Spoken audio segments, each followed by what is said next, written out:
So Fairy Tail has literally become a battle of feelings now. Yes, in fact, like, it is true that feelings are the power of Fairy Tail. I shit you not.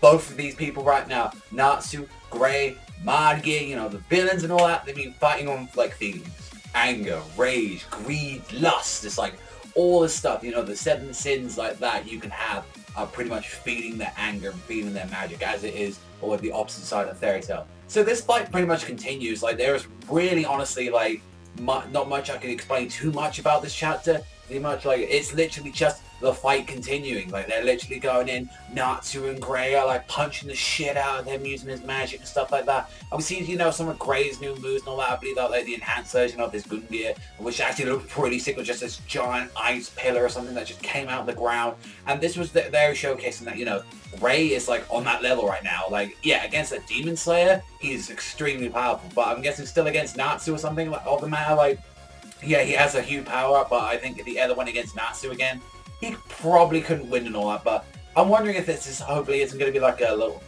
temporary power up or something. I want him to permanently have this, you know, like Kana when she just went there with Fairy Glitter when she went against Blue Note, she was making herself like OP for a second like that, and then she suddenly, oh, I'm back to, you know, the regular crew of like being irrelevant in Fairy Tail. See, I want it to be like a permanent thing. Since it is like one of the main characters in the series, I'm expecting him to be way more powerful than the other guys are supposed to be at it. But it's like, I gotta say, both him and Natsu go to like doing the combo where he like put Natsu in the eyes, and when it broke, Natsu did brilliant. Yeah, it's absolutely nothing to market. Like, he did brilliant frame, which is like one of his finishing techniques that he actually does on people. And not to mention as well, Gray's going in there with like ice making, he's also using them other technique, which was like the ice make rage or something like that. It was like the ice demon rage. It looked pretty sick, I've got to admit. That looked awesome, but it's like, yeah, they were doing nothing to Magi. Like, they were hitting him left and right, guys, and there was literally nothing happening. It was like, fuck you, I'm strong. And then he was showing his abilities and all that, and it was just like, god damn. And he was just going through an explanation, you know, magic was one thing, you know, the one magic, which is another thing that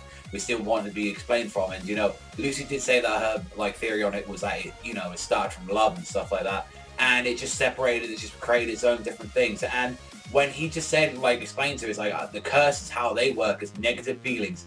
Feelings, even to the bad guys, it works on feelings. I shit you not. It is feelings that are pretty much making him go. So Manga now, because he's a pissed off motherfucker, that's what's making him so strong. That's like, so pretty much all of what Taurus is just motherfuckers that are very angry. And it kind of, I guess it makes sense. You got, you know, like, there's like 7 members, you know, Last Greed and all that, Pride, you know, I guess you got like all those members going in, fighting and all that. It's like, and not to mention you have Minerva, who was on Taurus, and she, you know, she pretty much made sense, and she was just there freaking angry at the world. The same thing with Genma, although we don't really like to talk about Genma. Genma got fucking wasted last week, but like, yeah, that's how it works pretty much. And, you know, I'm not gonna lie, at the end, if it wasn't Fairy Tail, I'd be mad excited for it, but it was like, when he uses the ultimate curse, and just made Magi, like, it was called, like, uses it, like, Memento Mori, the ultimate curse that he uses, trying to like, defeat like freaking like Zera of all people. He wants to kill Zera for this technique, and he's using it on Natsu and Grey,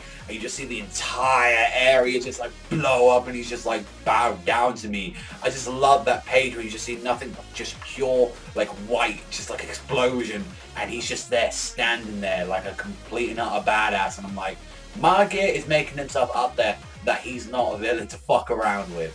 I will give you that. Manga. But then as well, we know from the next chapter, I mean, next week's chapter is called I Scratch Your Back, You Scratch Mine. Of course, it's going to be like a Grey and Natsu chapter and all that. Like, whether or not that's going to be the end of the fight, we have no idea, since like fights can end up pretty quickly after like a big serious attack. You know, you take a big damage from the baddie, and then it's like we have a speech, and then we go in and we go punching and we fucking finish them off and all that. So not much to the chapter. Like, that is literally all it is to it. It's like the fight continued between Magi and Natsu and all that.